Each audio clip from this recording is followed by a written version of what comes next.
దేశవ్యాప్తంగా ఇప్పుడు ఒకటే చర్చ నడుస్తుంది. 2026 తర్వాత భారత రాజకీయ ముఖ చిత్రం పూర్తిగా మారబోతుందా? అవును. దేశవ్యాప్తంగా నియోజకవర్గాల పునర్విభజన కసరత్తు ముమ్మరమైంది.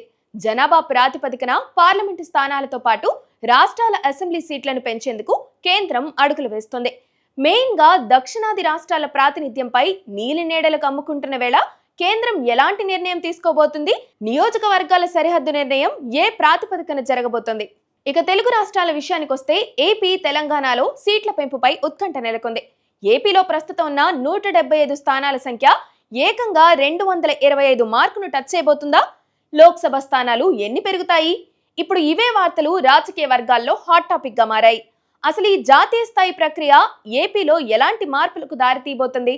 రాజకీయ వర్గాల రీజాయింగ్ ఎలా ఉండబోతుంది? దీనిపై మరింత సమాచారం మా ప్రతినిధి ప్రవీణ్ అడిగి తెలుసుకుందాం. ఎస్ ప్రవీణ్, దేశవ్యాప్త డీలిమిటేషన్ ప్రక్రియలో భాగంగా ఏపీలో వస్తున్న తాజా అప్డేట్స్ ఏంటి? లోక్సభ స్థానాలు అలాగే అసెంబ్లీ స్థానాలు పెంచాలి అని 50% కూడా పెంచాలని కేంద్ర ప్రభుత్వం కీలక నిర్ణయం తీసుకుందని కూడా చెప్పొచ్చు. అయితే ఈ నేపథ్యంలో 543 నుంచి 816కి అయితే లోక్సభ స్థానాలు చేరే అవకాశం అయితే ఉంది. అయితే 4123 నుంచి 6185కు అసెంబ్లీ స్థానాలు అయితే చేరనున్నాయి. ఆంధ్రప్రదేశ్కి 263కి అసెంబ్లీ స్థానాలు చేరనున్నట్లు కూడా తెలుస్తుంది. అయితే ఈ పార్లమెంటు సమావేశాలకు సంబంధించి ఏవైతే ఈ బిల్లు ఏదైతే ఉందో 2029 ఎన్నికల నుంచే ఈ అమలు చేయాలనే యోచనలో ఉన్నట్టు కూడా తెలుస్తుంది. అయితే ఈ ఎన్డీఏ సమావేశంలో భాగస్వామిగా అనేటువంటి ఈ యొక్క సమావేశంలో వెల్లడించినట్టు కూడా తెలుస్తుంది. అయితే ఇటువంటి ఏదైతే 50% స్థానాలు ఏదైతే ఇటు లోక్సభ స్థానాలు కావచ్చు అలాగే అసెంబ్లీ స్థానాలు 50% పెంచడానికి గల కారణం కూడా చూసుకున్నట్లయితే చాలా అత్యంత క్లియర్గా చూసుకున్నట్లయితే మహిళా రిజర్వేషన్ బిల్ ఏదైతే 33% కూడా మహిళలకి పెంచాలనే నిర్ణయం పట్ల కావచ్చు ఆ నేపథ్యంలో కూడా ఈ యొక్క స్థానాలు ఏదైతే ఈ పెంచడానికి కూడా అత్యంత కీలకంగా అయిందని కూడా చెప్పొచ్చు. అయితే హోంమంత్రి అమిత్ షా కావచ్చు అలాగే పార్లమెంట్ వ్యవహారాల మంత్రి కిరణ్ రిజిజు, న్యాయశాఖ మంత్రి అర్జున్ రామ్ నేతృత్వంలో సమావేశం ఏర్పడడం, ఈ సమావేశంలో కూడా ఇటువంటి కీలకమైన నిర్ణయం తీసుకున్నట్లు కూడా సమాచారం. అయితే 2027 మార్చి 1కైతే జనాభా లెక్కల ప్రాథమిక జనాభా లెక్కల ప్రకటించనుంది. ఆ లెక్కల నేపథ్యంలో కూడా ఒకవైపు చూసుకున్నట్లయితే 2023 సెప్టెంబర్లో ఆమోదం ప్రకారం కూడా మహిళా రిజర్వేషన్ బిల్లు సంబంధించి 33 రిజర్వేషన్ ఏదైతే ఆమోదం సంబంధించి కూడా 2034 నుంచి కూడా అది అమలు కానుంది. ఈ నేపథ్యంలో ప్రధానంగా చూసుకున్నట్లయితే ఈ స్థానాలు పెంపు అంశం కావచ్చు, ఏదైతే అసెంబ్లీ స్థానాలు కావచ్చు అలాగే లోక్సభ స్థానాలకు సంబంధించి పెంపుకు సంబంధించి చూసుకున్నట్లయితే అత్యంత కీలకంగా ఇవి ఉన్నట్లు కూడా మనం చెప్పొచ్చు. జనాభా లెక్కల ప్రకారం చూసుకున్నట్లయితే ఆ సీట్ల పెంపు వ్యవహారం సంబంధించి ప్రధానంగా చూసుకున్నట్లయితే ఇటు ఉత్తరాది రాజకీయ పార్టీలు కావచ్చు అలాగే దక్షిణాది రాజకీయ పార్టీల మధ్య కూడా ఈ సీట్ల పెంపు అంశానికి సంబంధించి చాలా తేడా వచ్చే అవకాశం ఉంది. ఎందుకంటే దామాషా లెక్క ప్రకారం కూడా చూసుకున్నట్లయితే ఆ నేపథ్యంలోనే దానికంటే ముందు కూడా ఈ మహిళా రిజర్వేషన్ బిల్లు 33% సంబంధించి ఈ యొక్క సవరణ చట్ట ప్రకారం ఏదైతే ఈ అంశానికి పార్లమెంటు సమావేశంలో దానికి సవరణ తీసుకురావడం, అలాగే దానికంటే ముందు 2029లో ఎలక్షన్స్ సాధారణ ఎన్నికలు వస్తున్నాయి కాబట్టి ఆ నేపథ్యంలోనే ఈ జనాభా లెక్కల ప్రకారం 2027 మార్చి జనగణన కూడా పూర్తవుతుంది. దాని తర్వాత జనాభా లెక్కలో ఒక ప్రాథమికంగా అంతా కూడా ప్రకటిస్తారు. దాని తర్వాత చూసుకున్నట్లయితే ఆ యొక్క అంశాలకు సంబంధించి 2034లో అమలు కావాల్సినటువంటి మహిళా రిజర్వేషన్ బిల్లు అనేది 2029కి సంబంధించే అమల్లోకి తెచ్చేందుకు సో అటువంటి కసరత్తు నేపథ్యంలో కూడా ఇటువంటి కీలకమైన నిర్ణయం తీసుకున్నట్టు కూడా తెలుస్తుంది. 50% కూడా పెంపుదల గల కారణం కూడా చూసుకున్నట్లయితే మొదటి నుంచి కూడా అయితే జనాభా లెక్కల ప్రకారం దామాషా ప్రకారం సీట్లు పంపకాలు కావచ్చు, సీట్లు పెంపుదల అంశాలకు సంబంధించి ఉత్తరాది రాజకీయ పార్టీలు కావచ్చు దక్షిణాది రాజకీయ పార్టీల మధ్య తేడా అనేది వస్తున్నట్టు మొదటి నుంచి కూడా దక్షిణాది రాజకీయ పార్టీలు అనేది కూడా ఆందోళన అనేది చేపడుతుంది అనేది కూడా మనం చెప్పవచ్చు. ఆ నేపథ్యంలోనే సో ఇక్కడ 2027 జనాభా లెక్కల ప్రకారం ఒకవైపు చూసుకున్నట్లయితే ఆ లెక్కలో ఒక సాధారణంగా అంటే ఒక ప్రాథమిక జనాభా లెక్కలకు సంబంధించి ప్రకటించే అవకాశం అయితే ఉంది. ఆ నేపథ్యంలోనే సో 50% అన్ని నియోజకవర్గాలకు సంబంధించి 50% పెంచితే ఎక్కడ ఎటువంటి సమస్య రాదు. అలాగే ఆందోళన చేపడుతున్నటువంటి ఏదైతే దక్షిణాది రాజకీయ పార్టీల అంశానికి సంబంధించి అయితే ఒకవైపు 50% అని అంటే అక్కడ రాజకీయ ప్రాధాన్యత కూడా ఎక్కడ కూడా తగ్గదు అనే అంశానికి సంబంధించి ఈ నిర్ణయానికి కేంద్ర ప్రభుత్వం వచ్చినట్టు కూడా ఒక ఆలోచన అనేది కూడా మనం చెప్పొచ్చు. ఆ నేపథ్యంలోనే 543 నుంచి 816కు లోక్సభ స్థానాలు చేరే అవకాశం ఉంది. ఇంకా 4123 నుంచి 6185కు అసెంబ్లీ స్థానాలు అనేది చేరనుంది. ఇంకా ఏపీకి చూసుకున్నట్లయితే ప్రస్తుతానికి 175 స్థానాలు అయితే ఉన్నాయి. 175 స్థానాల నుంచి 263కి చేరనున్నట్లు కూడా మనం చెప్పొచ్చు. అయితే ఈ యొక్క అంశాలకు సంబంధించి కూడా ప్రాథమిక జనాభా లెక్కల ప్రకారం నియోజకవర్గాల పునర్విభజన చేపట్టే అంశానికి ఇటు కేంద్ర ప్రభుత్వం ఈ నిర్ణయానికి వచ్చినట్లు కూడా తెలిసింది. ఇటువంటి మహిళా రిజర్వేషన్ బిల్లు అంశం ఉంది కావచ్చు, దాన్ని అమలు చేసే ఒక సవరణ కావచ్చు, అలాగే డీలిమిటేషన్ సంబంధించి సవరణ కావచ్చు, ఈ యొక్క బిల్లు ఆ చట్టానికి సవరణ కావచ్చు, ఇవన్నీ కూడా ఈ పార్లమెంటు సమావేశంలో బిల్ పెట్టడం తర్వాత ఆమోదం తెలిపిన తర్వాత కూడా ఈ యొక్క నిర్ణయానికి వచ్చే అవకాశం ఉంది. ఎందుకంటే ఈ సీట్లు పెంచే అవకాశం ఇదంతా కూడా అత్యంత కీలకంగా ఉన్నట్లు కూడా తెలుస్తుంది. ప్రధానంగా మహిళా రిజర్వేషన్ అంశానికి సంబంధించి కావచ్చు, అలాగే డీలిమిటేషన్ పునర్విభజన చట్టంలో కూడా సవరణలు చేసిన తర్వాత ఈ యొక్క అంశానికి సంబంధించి ఒకవైపు కాంగ్రెస్ నేతలతో కూడా చర్చించే అవకాశం అయితే లేకపోలేదు. ఎందుకంటే 50% పెంపుదల అంశాలకు సంబంధించి లోక్సభ అలాగే అసెంబ్లీ స్థానాలకు సంబంధించి అత్యంత కీలకమైన ఎన్డీఏ సమావేశంలో నిన్న హోంమంత్రి అమిత్ షా, పార్లమెంట్ వ్యవహారాల మంత్రి కిరణ్ రిజిజు, న్యాయశాఖ మంత్రి అర్జున్ రామ్ ఆధ్వర్యం నేతృత్వంలో ఈ నిర్ణయం తీసుకోవడం పట్ల కూడా చూసుకున్నట్లయితే 2029 సాధారణ ఎన్నికల నేపథ్యంలో కూడా ఇది అత్యంత కీలకంగా అవుతుందనేది కూడా చెప్పవచ్చు. ప్రధానంగా దీనికి కేవలం ఒకే ఉద్దేశం చెప్పుకున్నట్లయితే మహిళా రిజర్వేషన్ బిల్ అనేది, ఎందుకంటే మొదటి నుంచి కూడా దాదాపుగా 270 లోక్సభ స్థానాలు కూడా మహిళా రిజర్వేషన్కి సంబంధించి కూడా కేటాయింపు అలాగే వచ్చే అవకాశం అయితే ఉంది. సో అత్యంత ప్రాధాన్యతగా ఈ యొక్క అంశానికి సంబంధించి కూడా కీలకంగా ఉందని తెలుస్తుంది.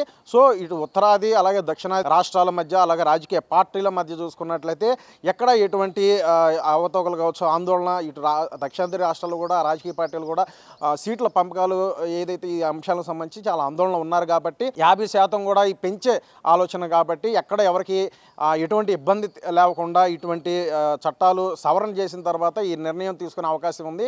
సో అత్యంత కీలకంగా ఈ పార్లమెంటు సమావేశంలో లోక్సభ స్థానాలు కావచ్చు, అసెంబ్లీ స్థానాలు పెంపుదల అంశానికి సంబంధించి బిల్లు పాస్ అయ్యే అవకాశం అయితే ఈ పార్లమెంటు సమావేశంలో వచ్చే అవకాశం అయితే ఉంది. ఇక ముఖ్యంగా తెలంగాణ విషయానికి వస్తే ఇక్కడ సీట్ల లెక్క పూర్తిగా మారబోతుంది. ప్రస్తుతం ఉన్న 119 అసెంబ్లీ స్థానాల సంఖ్య ఏకంగా 153 మార్కును టచ్ చేయబోతుందా? అసలు ఈ పునర్విభజన ప్రక్రియలో తెలంగాణకు ఎన్ని కొత్త సీట్లు రాబోతున్నాయి? దీనికి సంబంధించిన మరింత సమాచారం మా ప్రతినిధి అనిల్ అడిగి తెలుసుకుందాం. అనిల్, తెలంగాణలో ఈ డీలిమిటేషన్ మ్యాప్ ఎలా ఉండబోతోంది? ఓకే, రైట్ వినా. ఇప్పుడు డీలిమిటేషన్ అనే టాపిక్ అనేది కూడా దేశవ్యాప్తంగా కొంత సంచలనంగా మారిన పరిస్థితి కనబడతా ఉంది. డీలిమిటేషన్ అనేది కూడా చేయడం ద్వారా దేశ అభివృద్ధి చెందుతుందని కూడా కేంద్రం భావిస్తూ ఉంది. దాంట్లో భాగంగానే డీలిమిటేషన్ చేయాలంటూ ఇటు ప్రతిపక్ష నేతలతో కూడా చర్చలు జరుపుతూ ఉంది. ఏ విధంగా చేస్తే బాగుంటుంది అనే వాటిపైన కూడా ఇటు ప్రతిపక్ష నేతలతో కూడా చర్చలు జరిపిన తర్వాత దాని ప్రణాళిక కూడా సిద్ధం చేయబోతూ ఉన్నారు.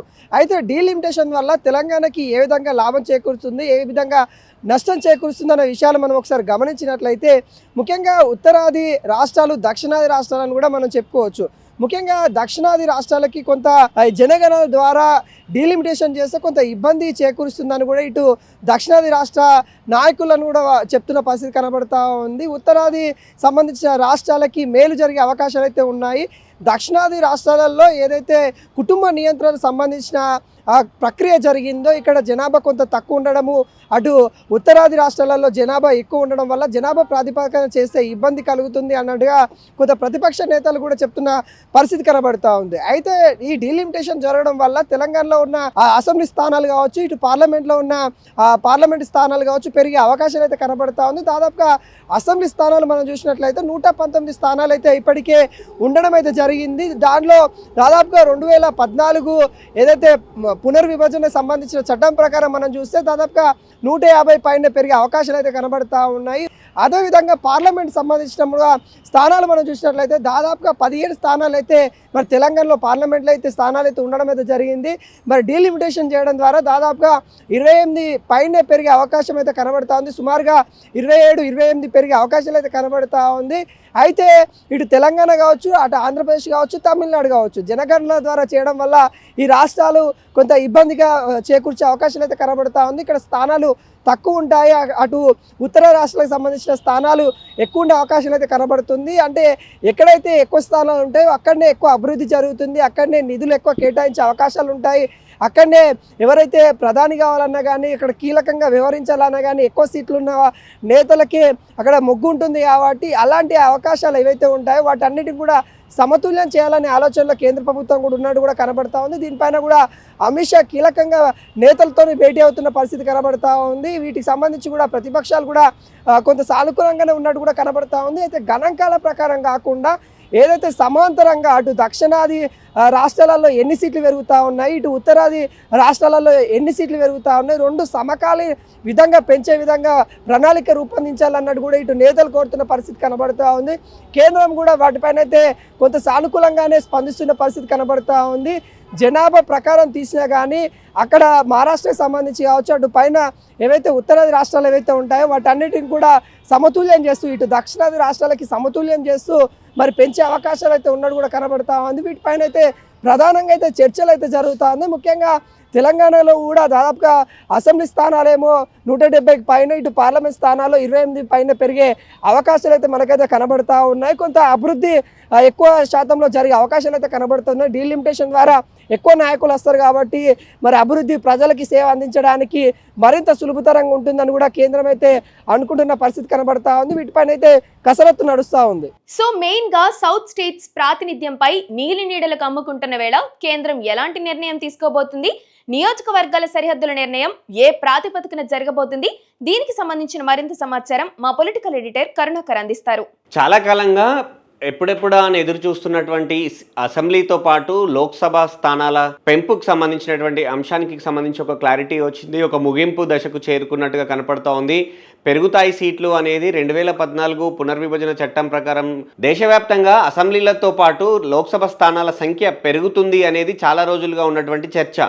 అయితే తెలుగు రాష్ట్రాల్లో రాష్ట్ర విభజన సమయం నుంచే స్థానాలు పెరుగుతాయి, చట్టం ప్రకారం పునర్విభజన చట్టం ప్రకారం పెరగాలి కాబట్టి ఖచ్చితంగా పెంచాలి అని చెప్పి కేంద్రం మీద కూడా ఒత్తిడి ఉంది. సో కానీ ఆ చట్టం ప్రకారం పెంచాలి అని అనుకుంటే కనుక మళ్ళీ ఏదైతే రాజ్యాంగ సవరణ చేయాల్సి ఉంటుంది కాబట్టి మిగతా దేశవ్యాప్తంగా ఎప్పుడు పెంచాలో అప్పుడే ఇక్కడ తెలుగు రాష్ట్రాల్లో కూడా పెరుగుతాయి అనేది చాలా కాలంగా కేంద్రానికి రాష్ట్ర ప్రభుత్వాలకు మధ్య నడుస్తున్నటువంటి చర్చ.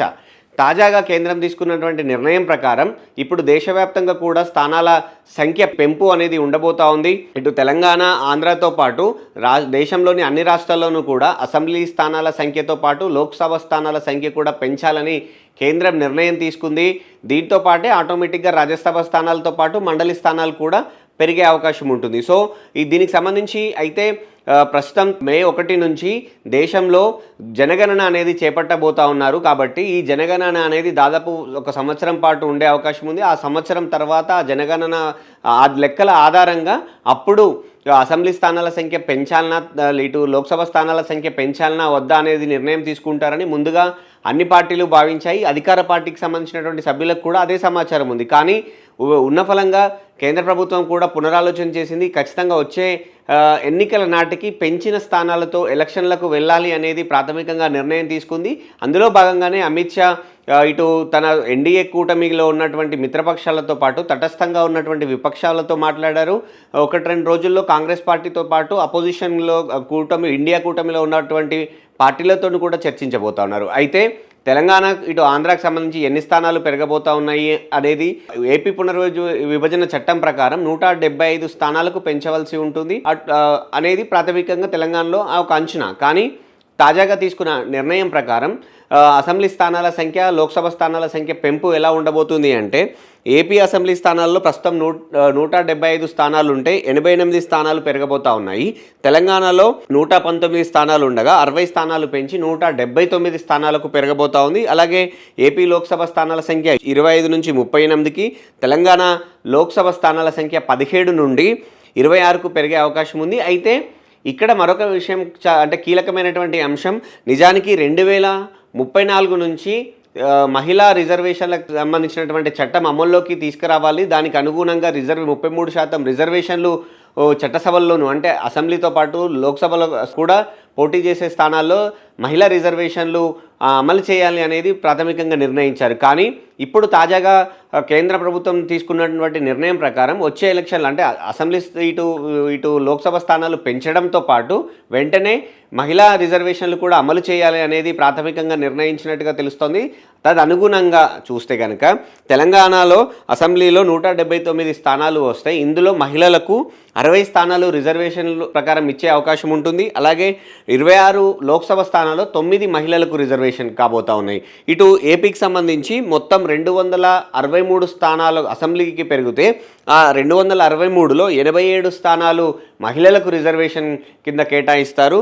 అలాగే లోక్సభ స్థానాలకు సంబంధించి 38 లోక్సభ స్థానాల్లో 13 లోక్సభ స్థానాలు మహిళలకు రిజర్వేషన్ పరంగా కేటాయించే అవకాశం అయితే కనపడతా ఉంది.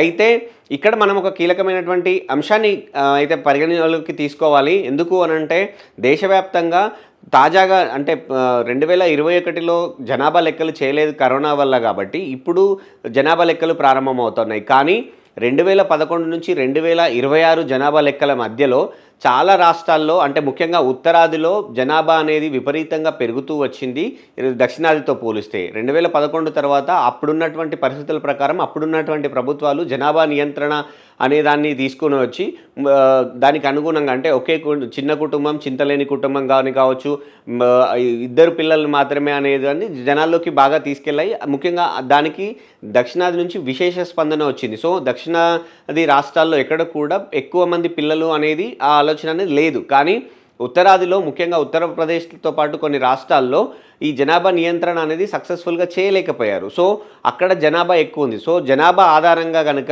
ఇప్పుడున్నటువంటి కొత్త లెక్కల ప్రకారం జనాభా ఆధారంగా అసెంబ్లీ స్థానాలు కావచ్చు, లోక్సభ స్థానాలు పెంచితే ఉత్తరాదిలో ఇంకా స్థానాలు ఎక్కువ అయ్యే అవకాశం ఉంది. దక్షిణాదిలో ఉన్న స్థానాలు కూడా ఉంటాయో లేదంటే కొద్దిగా మేర తగ్గే అవకాశం కూడా లేకపోలేదు. సో ఈ పరిస్థితుల్లో ఉత్తరాది ఆధిపత్యం ఎక్కువ అవుతుంది. దక్షిణాది మొత్తం ఇబ్బంది అంటే దక్షిణాది రాష్ట్రాల అవసరం లేకుండానే కేంద్రంలో ఏ పార్టీ అధికారంలో ఉండాలనేది డిసైడ్ అవుతుంది. తద్వారా దేశంలో అస్థిరత వచ్చే అవకాశం ఉంటుంది. రాబోయే రోజుల్లో చాలా దీర్ఘకాలిక సమస్యలు ఎక్కువగా ఉంటాయి అని చెప్పి ముఖ్యంగా దక్షిణాది రాష్ట్రాల నుంచి తీవ్ర వ్యతిరేకత వచ్చిన నేపథ్యంలో కేంద్రం కూడా పునరాలోచించినట్టుగా కనపడతా ఉంది. అందులో భాగంగానే ఇప్పుడు ఈ కొత్త జనాభా లెక్కల ఆధారంగా కాకుండా 2011 జనాభా లెక్కల ఆధారంగానే 50% సీట్లు పెంచితే ఎలా ఉంటుంది ఇలాంటి లెక్కలు చూసుకొని సో 2011 జనాభా లెక్కల ఆధారంగానే నిర్ణీత దాంట్లో సీట్లు పెంచబోతా ఉన్నారు. పెంచిన స్థానాలు అన్నీ కలిపిన తర్వాత మహిళా రిజర్వేషన్లు తీయబోతా ఉన్నారు. ఇలా చేస్తే ఎవరికి ఎలాంటి ఇబ్బంది ఉండదు, సీట్లు పెంచడం అవుతుంది. అలాగే ఎలాంటి అంటే ఉత్తరాది దక్షిణాది మధ్య వ్యత్యాసం లేకుండా ఉంటుంది అని చెప్పి కేంద్రం భావించినట్టుగా తెలుస్తోంది. తాజా ప్రతిపాదనలకు ఇండియా కూటమి నుంచి కూడా పెద్దగా వ్యతిరేకత వచ్చే అవకాశం అయితే పెద్దగా కనపడట్లేదు. పైగా అసెంబ్లీ స్థానాల సంఖ్య కావచ్చు పెరగడం వల్ల రెండు తెలుగు రాష్ట్రాల్లో రాజకీయ అస్థిరతకు భవిష్యత్తులో కూడా ఇబ్బంది లేకుండా ఉండే అవకాశం అయితే ఉంటుంది. ఎందుకంటే చిన్న రాష్ట్రాల్లో ఎక్కువ పార్టీలు సీట్లు షేర్ చేసుకోవడం వల్ల ప్రతిసారి కొంత రాజకీయంగా అస్థిరత ఉండే అవకాశం ఉంటుంది. కాబట్టి సీట్లు పెరగడం వల్ల కొంత లాభమే అనేది విశ్లేషకులు కూడా అంచనా వేస్తూ ఉన్నారు. సో ఓవరాల్గా చూస్తే మాత్రం రాబోయే ఎన్నికల నాటికి ఈ అసెంబ్లీతో పాటు లోక్సభ స్థానాల పునర్విభజన అనేది అయితే ఖాయంగా కనపడతా ఉంది. అలా జరిగితే కనుక కొత్తగా అంటే 2029 లోక్సభ స్థానాలతోటే తెలంగాణ అసెంబ్లీ ఎన్నికలు కూడా జరిగే అవకాశం ఉంటుంది.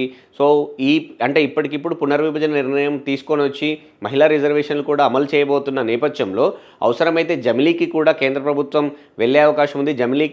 జమిలీ ఎన్నికలకు వెళ్తుంది అన్నటువంటి ఒక వార్త అయితే బలంగా వినిపిస్తుంది. సో మహిళా రిజర్వేషన్లు కల్పించడంతో పాటు ఇటు పునర్విభజన చేసి అసెంబ్లీ స్థానాలు లోక్సభ స్థానాలు పెంచుతారు. ఇవన్నిటితో కలిపి జమిలీ ఎన్నికలకు వెళ్ళే అవకాశం ఉంది. మోడీ అదే ఆలోచనలో ఉన్నట్టుగా ముందుగానే ఎన్డీఏ పక్షాలకు ఇంటిస్తున్నట్టుగా అయితే తెలుస్తూ ఉంది.